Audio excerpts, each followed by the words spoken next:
Donc, le psaume 119, et on lit à partir du verset 3 jusqu'au verset 16. Je commence la lecture, puis si vous voulez lire, vous pouvez suivre. Qui ne commettent point d'iniquité et qui marche dans ses voies. Tu as prescrit tes ordonnances pour qu'on les observe avec soin. Pour ceux qui viennent de connecter, là, on est dans le psaume 119 et le verset 5. Donc, si quelqu'un veut lire.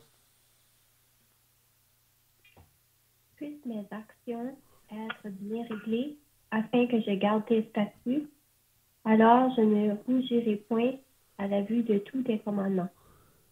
Je te louerai avec un cœur droit en étudiant tes justes sentences. Je veux respecter tes prescriptions, ne m'abandonne pas totalement. Le verset 9. Comment le jeune homme... Okay. C'est Le bon. verset 9. Oui, c'est bon, oui. Comment le jeune homme rendra-t-il pur son sentier en se dirigeant d'après ta parole? Je te cherche de tout mon cœur.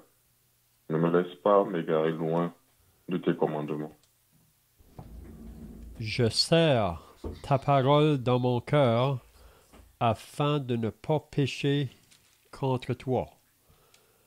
Béni sois-tu, ô Éternel.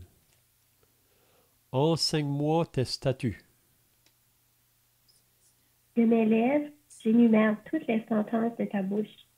Je me réjouis en suivant tes préceptes, comme si je possédais tous les trésors. Je médite tes ordonnances, j'ai tes sentiers sous les yeux. Je fais mes délices de tes statuts, je n'oublie point ta parole. Amen. C'est bien, on va arrêter là pour notre lecture ce soir. Donc, si vous étiez là la semaine passée, on a commencé ce psaume 119.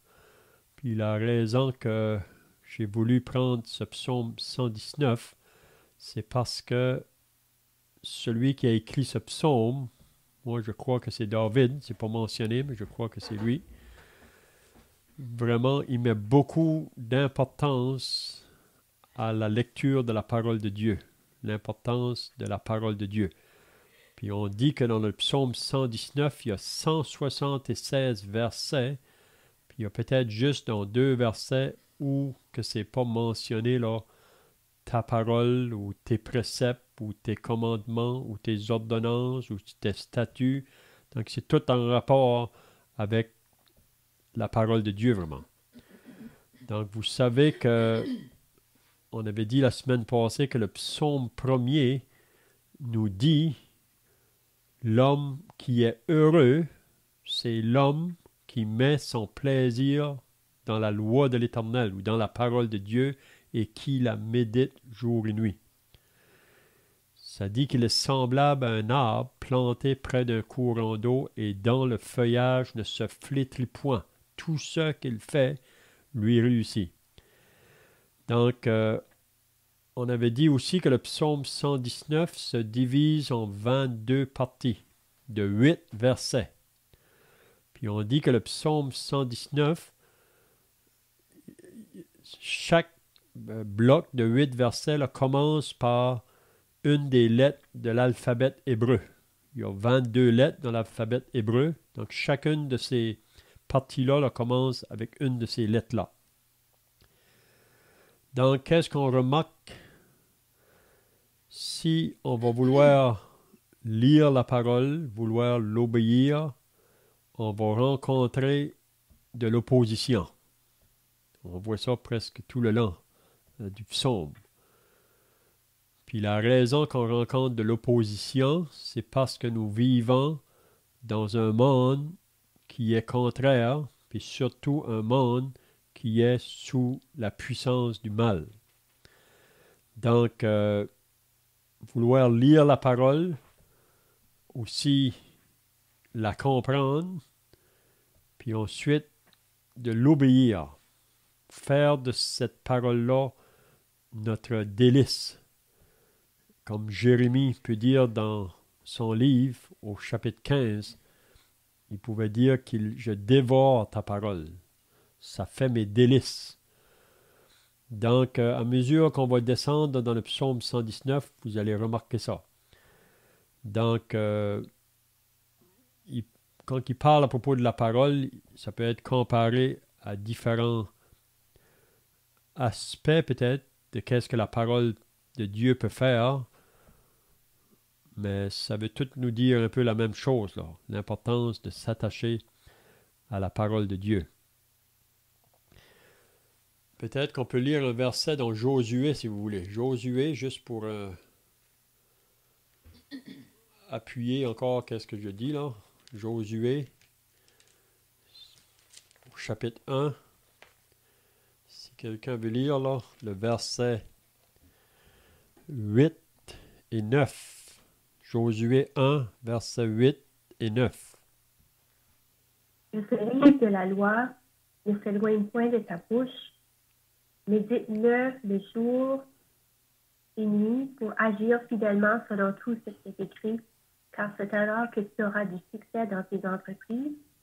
C'est alors que tu réussiras. Ne t'ai-je pas donné cet ordre? Fortifie-toi et prends courage. Ne t'effraie point et ne t'épouvante point, car l'Éternel ton Dieu est avec toi dans tout ce que tu entreprendras. Amen. Donc ici, vous savez que Josué, c'est lui qui va remplacer Moïse. Après que Moïse meurt, Dieu va utiliser Josué pour faire entrer le peuple dans le pays promis. Donc, ce sont les paroles que l'Éternel lui dit. S'il va avoir de la réussite, s'il va avoir du succès face à ses ennemis, parce que quand il va entrer dans le pays avec le peuple, il va rencontrer beaucoup d'opposition. Il aura à combattre tous les rois de ce pays-là pour pouvoir conquérir le pays. Donc, on voit que Josué, ça va être très important qu'il s'attache à la parole de Dieu. Il ne faut pas qu'il s'en détourne ni à droite ni à gauche. Puis s'il va l'obéir comme le Seigneur lui demande, il va gagner les victoires. Partout où il va aller dans le pays, Dieu lui promet de lui donner la victoire là, sur ses ennemis. Vous savez, encore aujourd'hui, on a des ennemis. Quels sont l'ennemi ou les ennemis du chrétien aujourd'hui? Est-ce que quelqu'un peut dire quels sont les ennemis du chrétien? La chair du chrétien, le monde, et Satan, effectivement. C'est ça. C'est ça. Donc, c'est ces trois ennemis-là qu'on a à faire face à chaque jour. Le diable, le monde, la chair. Donc, le diable, le monde ou la chair vont s'opposer aux croyants. Puis surtout, s'il y a une chose que le diable n'aime pas, c'est que le croyant s'attache à la parole de Dieu, ou qui médite la parole de Dieu, ou qui prend son plaisir dans la parole de Dieu. Donc, Satan va vouloir mettre toutes sortes d'embûches ou d'obstacles pour nous arrêter. Puis même le monde autour de nous. Hein? Puis la chair en nous. Je crois que la chair est l'ennemi le plus près de nous. Vous savez que si vous êtes déterminé de vouloir lire la parole, la chair va vouloir s'opposer à ça. Donc, ça prend vraiment une discipline, une détermination pour le faire. Puis, c'est en le faisant que c'est là qu'on va avoir des victoires sur ces ennemis-là qui veulent nous empêcher, là. OK? Donc, si on vient au verset 3, donc le verset 1 et 2, là, si vous remarquez, il dit « heureux ». Et le premier verset, « Heureux ceux qui sont intègres dans leur voie, qui marchent selon la loi de l'Éternel. » Donc, ceux qui marchent selon la loi de l'Éternel, il dit, ce sont ceux qui sont heureux. Ensuite, il va dire, « Heureux ceux qui gardent ses préceptes, qui le cherchent de tout leur cœur. » Donc, encore là, celui qui va être heureux, c'est celui qui cherche les enseignements du Seigneur. Il veut connaître ce qu'est la volonté du Seigneur pour sa vie. Puis ils le cherchent de tout leur cœur. Donc ça veut dire que c'est quelque chose qui est priorité dans leur vie de chaque jour. Hein? Donc c'est là l'homme heureux. Puis vous savez que naturellement, l'homme n'a pas ça. Naturellement, on n'a pas ça. La raison pourquoi, c'est parce que on est né avec la nature du péché, puis cette nature-là, vraiment du péché, s'oppose à la loi de Dieu. Puis vous allez voir ça là même dans un jeune enfant. Vous savez, l'enfant qui naît dans ce monde, il naît avec cette nature du péché en lui. L'enfant, c'est beau. Quand il naît dans le monde, c'est innocent. Hein? Tout est beau. Mais dans cet enfant, la nature du péché est là. C'est juste une question de semaines ou de mois que vous allez voir que l'enfant va manifester cette nature-là. Et le moment que vous allez dire à l'enfant, il ne faut pas faire ça, l'enfant veut le faire. Et c'est ça la nature qu'on a, le péché, il s'oppose à la loi de Dieu. Donc, naturellement, l'homme ne peut pas obéir à la loi de Dieu. Et la loi de Dieu, vraiment, qu'est-ce qu'elle fait? Elle révèle le péché de l'homme. Elle nous découvre devant Dieu. Puis la loi ne peut pas rien faire pour nous sortir de cet état-là. C'est pour ça que Dieu a envoyé Jésus, le Sauveur. Puis à moins qu'on soit né de nouveau, qu'on soit né de l'Esprit, on ne peut pas obéir à la loi de Dieu. Hein? Donc c'est seulement par la puissance de l'Esprit Saint. Donc le moment qu'une personne croit au Seigneur Jésus pour le recevoir comme Sauveur et Seigneur, à ce moment-là, l'Esprit de Dieu vient faire son habitation en lui.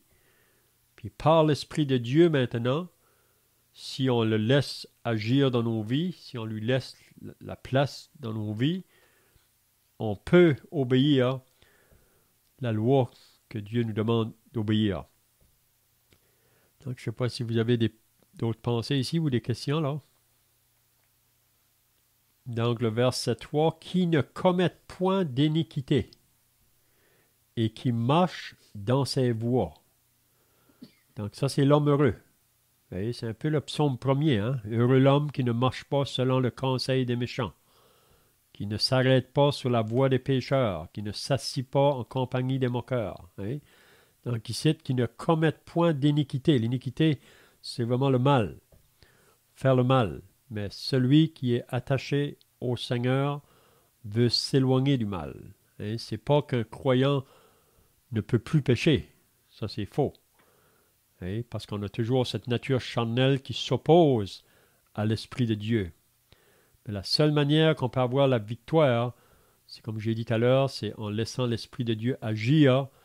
Puis même Paul nous dit dans l'Épître aux Romains, au chapitre 6, « Regardez-vous comme mort au péché. » Donc, parce qu'on est identifié à Christ maintenant, on est associé à un nouveau maître.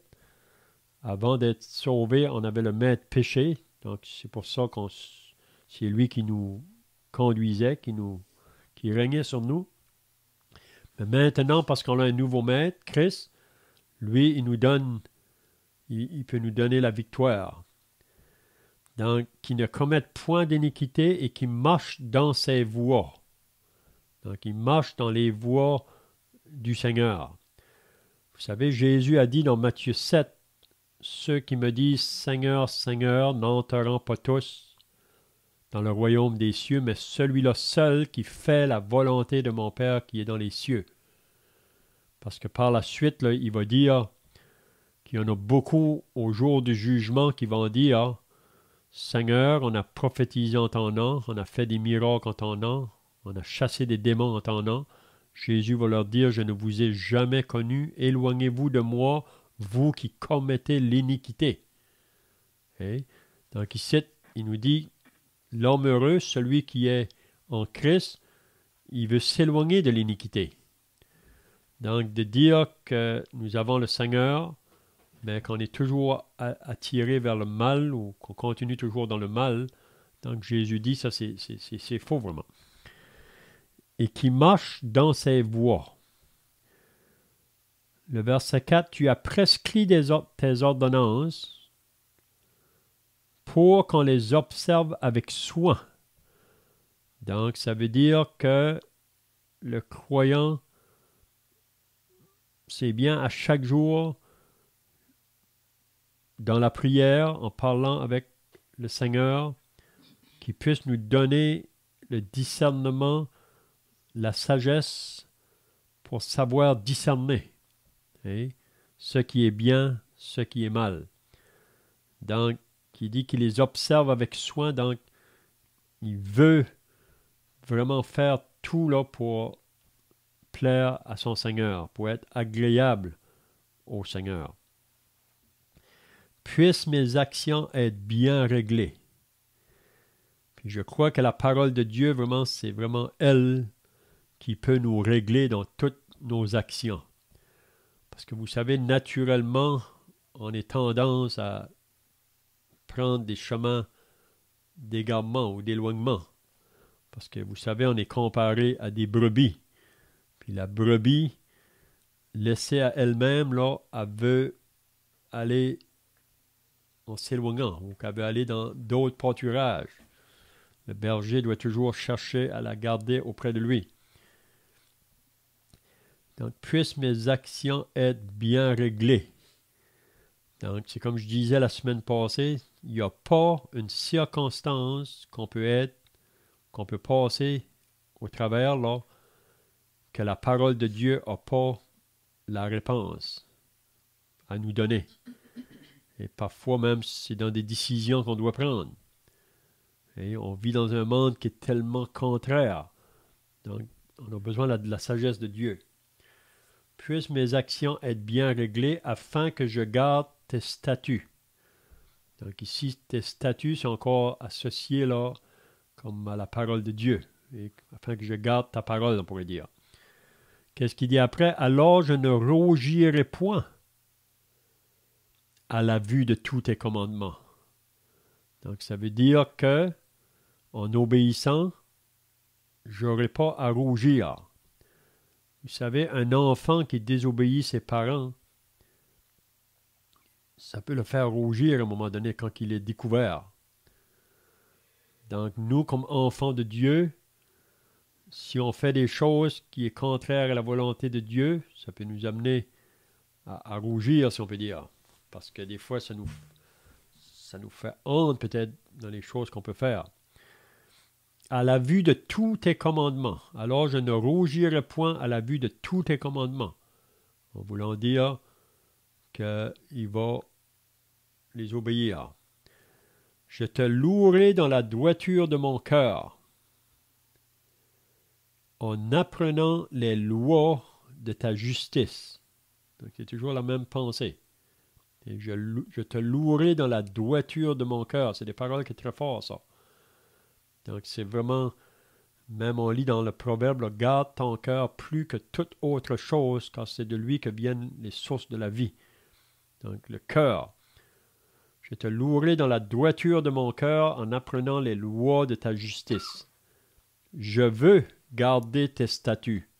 Ne m'abandonne pas entièrement. Donc je pense que le psalmiste, c'est son désir, mais il sait qu'en voulant obéir à la loi de Dieu, qu'il va rencontrer l'opposition. Donc il va avoir besoin de l'aide du Seigneur face à des moqueries peut-être de la part du monde autour, de la persécution ou de l'opposition. Donc Seigneur, sois avec moi. Si vous lisez les prophètes, même surtout le prophète Jérémie, là, il a rencontré beaucoup d'opposition. Même à un moment donné, il disait en lui-même peut-être que je devrais arrêter de parler, parce que chaque fois qu'il parlait, ça lui amenait des difficultés. Parce que chaque fois qu'il devait parler, il devait reprendre le peuple à cause de la condition du peuple. Mais il disait qu'en dedans de lui, il y avait comme un feu dévorant. C'est comme si c'était plus fort que lui. Et il devait dénoncer le mal autour de lui. Mais si on dénonce le mal, parfois ça nous amène des difficultés. Donc, est-ce que quelqu'un a d'autres pensées ici, là, dans le psaume, ici, du verset 1 à 8? Est-ce que vous avez d'autres choses à ajouter? Vous n'avez pas de questions, là? Donc, le verset 9, comment, ça commence le deuxième bloc de 8 versets, là. Je disais tout à l'heure qu'il y a 22 blocs, donc ici, on est dans le deuxième. Comment le jeune homme rendra-t-il pur son sentier? Donc, c'est une question qui est demandée. Et le jeune homme ou la jeune fille, comment il va pouvoir rendre pur son sentier? Et il y a juste une chose qui peut garder le jeune homme pur dans son chemin. Qu'est-ce que c'est? C'est la parole.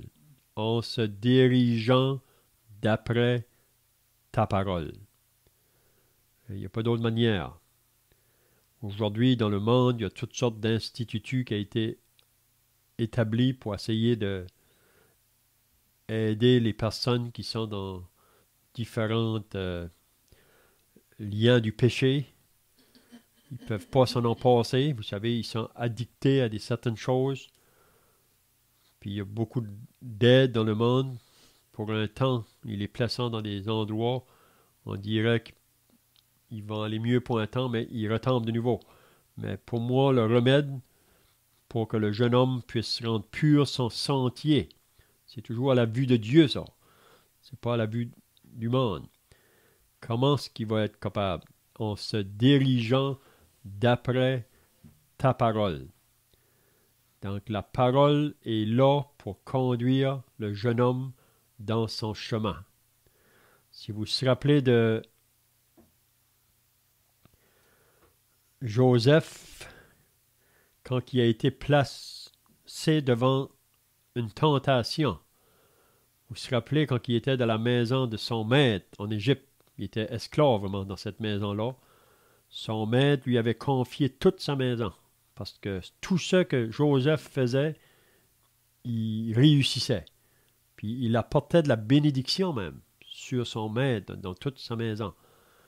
Mais son maître, il avait dit de ne pas toucher à une chose, c'était sa femme. Mais c'est pas Joseph qui a été le problème, mais c'est plutôt la femme qui est venue pour que Joseph couche avec elle. Qu'est-ce que Joseph a fait face à cette tentation-là, si on peut dire? Mais ça nous dit qu'il a dit « Comment commettrais-je un aussi grand péché contre Dieu? » Donc Joseph, ça nous dit qu'il s'est enfui. Aujourd'hui, dans le monde, on dirait qu'il est fou. Hein? Il aurait eu sa chance de prendre son plaisir.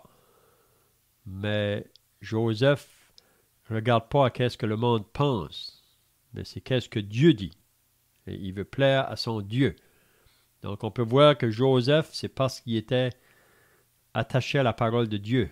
C'est pour ça qu'il a fui. Et la parole de Dieu, à ce moment-là, a été une aide pour lui, afin qu'il résiste à la tentation qui a été placée devant lui.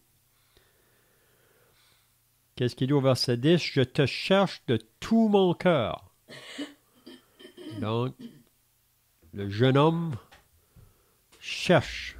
On cherche de tout notre cœur, ça veut dire connaître la pensée de Dieu ou la volonté de Dieu dans la circonstance où je suis présentement. Je te cherche de tout mon cœur. Ne me laisse pas égarer loin de tes commandements. Donc, ça vient toujours à la même pensée. Hein? Donc, je te cherche, Seigneur, de tout mon cœur. Je veux faire ta volonté. Donc, ne me laisse pas égarer. Il demande au Seigneur de ne pas le laisser s'égarer. Loin des commandements. Hein?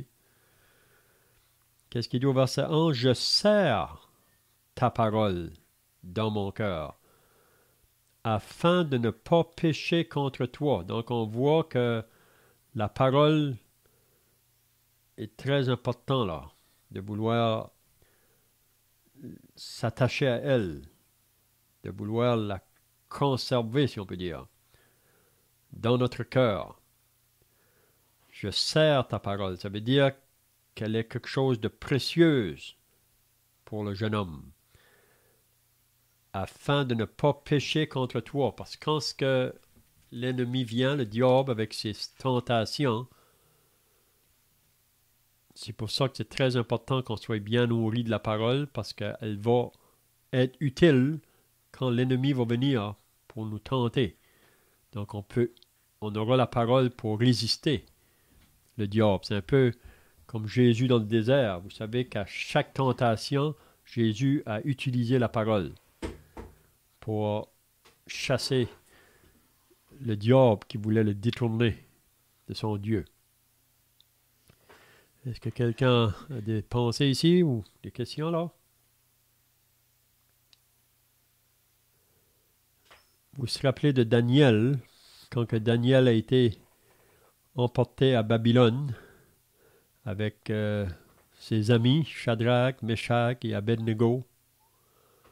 Puis si vous lisez dans le premier chapitre de Daniel, Daniel a résolu dans son cœur de ne pas se souiller avec les mets du roi ou avec les pensées de Babylone. Donc ça n'a pas été facile, mais Daniel était pleinement résolu dans son cœur. Puis si vous lisez le livre de Daniel, vous allez voir que Dieu va le bénir. Dieu va veiller sur lui. Vous vous rappelez le jour que le roi a donné un décret, puis on sait que c'était d'autres personnes dans le royaume de Babylone qui étaient jaloux de Daniel, puis ils avaient fait des plans parce qu'ils ne pouvaient pas trouver aucun mal dans cet homme-là. Puis ils avaient essayé de trouver des choses pour essayer de le prendre en faute, mais ils ne pouvaient pas. Donc ils avaient formé un plan. Puis ils avaient dit au roi, ordonne que tous ceux qui vont prier à un autre Dieu que le roi pendant 30 jours soient jetés dans la fournaise, dans la fosse aux lions. Donc c'était tout un décret, ça. Et c'est quelque chose qui faisait peur d'un sens, parce que le roi avait une grande autorité. Mais est-ce que Daniel a obéi à ce que le roi lui a dit? Est-ce que vous vous rappelez? Il n'a pas obéi. C'est ça, il n'a pas obéi. Ça dit qu'il sortait chaque jour, 3 fois par jour. Il ne se cachait pas vraiment. Il sortait comme d'habitude faire sa prière 3 fois par jour. Puis là, on l'a rapporté. Puis vous vous rappelez l'histoire. Quand que le roi l'a amené vers la fosse, le roi était attristé parce qu'il aimait Daniel. Mais parce qu'il avait fait un décret, un vœu, il doit l'accomplir. Donc il a jeté Daniel dans la fosse, puis il a dit que ton Dieu te protège. Puis ça nous dit que le roi, il retourna à la maison, il n'a pas dormi de nuit.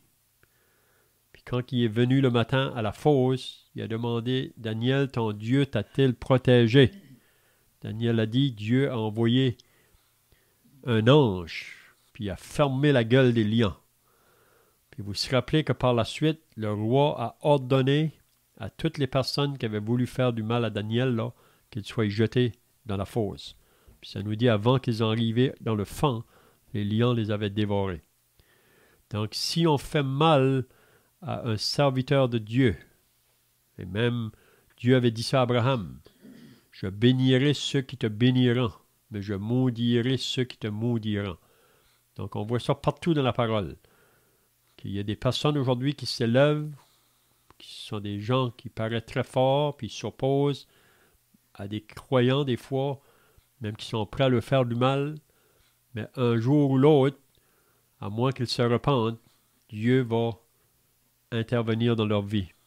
Il va leur parler d'une manière ou d'une autre. Parce que si on veut faire mal à l'enfant de Dieu, ça va tomber sur nous autres-mêmes. Donc, verset 12, « Béni sois-tu, ô Éternel, enseigne-moi tes statuts. » On voit, c'est toujours la même pensée, puis on va voir ça tout le long du psaume 119. Tout le long. « Béni sois-tu, ô Éternel, enseigne-moi tes statuts. Fais-moi connaître tes pensées, tes préceptes, tes commandements, tes ordonnances. De mes lèvres, j'énumère toutes les sentences de ta bouche. De mes lèvres, j'énumère toutes les sentences de ta bouche. On peut voir que le psalmiste ici, il avait mémorisé la parole. Et c'est très bien de mémoriser la parole. Parce que quand on vient face à des tentations, on peut l'utiliser pour que l'ennemi s'éloigne. De mes lèvres, j'énumère toutes les sentences de ta bouche. Je me réjouis en suivant tes préceptes. Donc, il prend plaisir dans ça. Vous savez, le monde, des fois, ils vont dire, la vie chrétienne, ça doit être plate, ça. Et comment vous pouvez vous réjouir? Mais vraiment, c'est là la vraie joie. Il n'y a pas d'autre joie que l'homme peut avoir plus que d'être associé à la parole de Dieu, puis de vouloir l'obéir, puis ça amène de la joie. Je me réjouis en suivant tes préceptes comme si, regardez qu'est-ce qu'il dit, comme si je possédais tous les trésors. Parce que la parole de Dieu est pleine de trésors.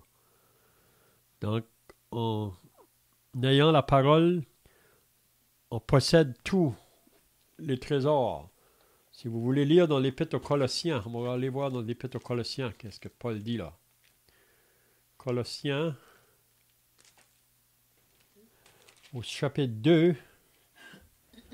Si quelqu'un voudrait lire le Colossiens, chapitre 2, le verset 1, on va y aller jusqu'au verset 3. Je veux en effet que vous sachiez combien est grand le combat que je soutiens pour vous et pour ceux qui sont à Laodicée, et pour tous ceux qui n'ont pas vu mon visage en la chair, afin qu'ils aient le cœur rempli de consolation, qu'ils soient unis dans la charité et enrichis d'une pleine intelligence pour connaître le mystère de Dieu, savoir Christ, mystère dans lequel sont cachés tous les trésors de la sagesse et de la science. Amen. Donc, Paul dit ici que dans le Christ, dans lequel sont cachés tous les trésors de la sagesse et de la science. Donc, vraiment, en Christ, c'est là qu'on peut connaître la sagesse de Dieu. Vous savez, la question est demandée, d'où vient la sagesse, d'où vient l'intelligence? Mais la sagesse, c'est la crainte de l'Éternel. L'intelligence, c'est de s'éloigner du mal. Puis vraiment, dans le Seigneur Jésus, on possède tous les trésors. C'est là qu'on apprend à connaître vraiment les pensées de Dieu, les désirs de Dieu. Donc, je me réjouis en suivant tes préceptes comme si je possédais tous les trésors. Il n'y a rien qui peut être comparé à ça. Le verset 15, je médite tes ordonnances. Donc, encore là, et je médite. Qu'est-ce que ça veut dire méditer? Est-ce que quelqu'un peut me dire qu'est-ce que ça veut dire méditer? Songer sur ce que tu as lu. C'est ça. Donc, on lit la parole, puis on médite et on essaie de comprendre qu'est-ce qu'elle va nous dire. On veut connaître la pensée. Donc, je la médite. Et comme le psaume premier, je médite la parole jour et nuit, qui dit. Je médite tes ordonnances. Donc, ça veut dire qu'il les repose dans ses pensées. Et j'ai tes sentiers sous les yeux. Donc, en méditant les ordonnances ou la parole de Dieu, on vient à penser comme Dieu. Et on connaît davantage ses sentiers. Comme Jésus a dit, je suis la lumière du monde. Celui qui me suit ne marchera pas dans les ténèbres, mais il aura la lumière de la vie. Donc, quand on va arriver dans des intersections, si on peut dire, parfois des décisions, est-ce que je dois aller là ou par là? Mais si la parole est attachée à nous, on va être capable de vite discerner que c'est là le chemin que je dois suivre. J'ai tes sentiers sous les yeux. Je fais mes délices Probablement, vous avez remarqué qu'à chaque verset, c'est toujours associé à sa parole, vraiment. Je fais mes délices de tes statuts. Donc, c'est un délice. Il prend plaisir dans ça. Je n'oublie point ta parole. Je n'oublie point ta parole. Donc, si on va dans Timothée, peut-être qu'on pourra finir là, dans Timothée. 2 Timothée. On va lire le verset 14, le chapitre 3. On peut commencer peut-être du verset 12 jusqu'au verset 17 de 2 Timothée, si quelqu'un veut le lire. 3, 12 à 17. Or, tous ceux qui veulent vivre pieusement en Jésus-Christ seront persécutés, mais les hommes méchants et imposteurs avanceront toujours plus dans le mal, égarant les autres et égarés eux-mêmes. Toi demeure. Ok, c'est beau, tu peux lire. Toi, demeure dans les choses que tu as apprises et reconnues certaines, sachant que de qui tu les as apprises. Dès ton enfance, tu connais les saintes lettres qui peuvent te rendre sage à salut par la foi en Jésus-Christ. Toute écriture est inspirée de Dieu et est utile pour enseigner, pour convaincre, pour corriger, pour instruire dans la justice, afin que l'homme de Dieu soit accompli et propre à toute bonne œuvre. Donc ici, on voit que Paul exhorte Timothée à s'attacher vraiment à la parole de Dieu. Et dès son enfance, il dit, tu connais les saintes lettres. Parce que toute écriture est inspirée de Dieu. On peut aussi lire au chapitre 4 de la première épître de Paul à Timothée. Si on lit à partir du verset 12, 1 Timothée 4, à partir du verset 12, que personne ne méprise ta jeunesse, mais sois un modèle pour les fidèles, en parole, en conduite, en charité, en foi, en pureté. Jusqu'à ce que je vienne, applique-toi à la lecture, à l'exhortation, à l'enseignement. Ne néglige pas le don qui est en toi et qui t'a été donné par la prophétie avec l'imposition des mains de l'assemblée des anciens. Occupe-toi de ces choses. Donne-toi tout entier à elles afin que tes progrès soient évidents pour tous. Veille sur toi-même et sur ton enseignement. Persévère dans ces choses, car en agissant ainsi, tu te sauveras toi-même et tu sauveras ceux qui t'écoutent. Donc on voit encore là, applique-toi à la lecture, à l'exhortation, à l'enseignement. Hein? Donc c'est vraiment des paroles qui nous exhortent aussi chacun de nous aujourd'hui. Donc je vois que le temps est passé. Si vous n'avez pas de questions ou d'autres pensées, on va terminer par la prière. Donc on va prier. Notre Dieu et notre Père, nous voulons encore te rendre grâce et te remercier pour ta parole que nous avons lue ce soir. Et nous réalisons que ta parole est vraiment une lampe à nos pieds, une lumière sur notre sentier. Nous voulons te remercier, notre Dieu, que tu nous as arrêtés dans notre chemin. Parce que tu sais que nous étions aussi autrefois dans ce monde en voulant accomplir les désirs de la chair et de nos pensées. Et on était par nature des enfants de colère, des fils de la rébellion. Et nous réalisons que bientôt, le Seigneur viendra pour enlever son Église et que ce monde qui refuse de croire en Dieu pour venir à lui dans la repentance et à la foi en Jésus aura à rencontrer des jugements qui vont venir sur cette terre. Donc on prie ta bénédiction sur chacun de ceux qui étaient présents ce soir pour être là pour entendre ta parole. Aide-nous comme celui qui a écrit ce psaume à vouloir la méditer, à vouloir l'obéir en sachant que c'est elle qui peut nous conduire dans tout notre chemin. Nous remettons chacun entre tes mains au nom du Seigneur Jésus. Amen.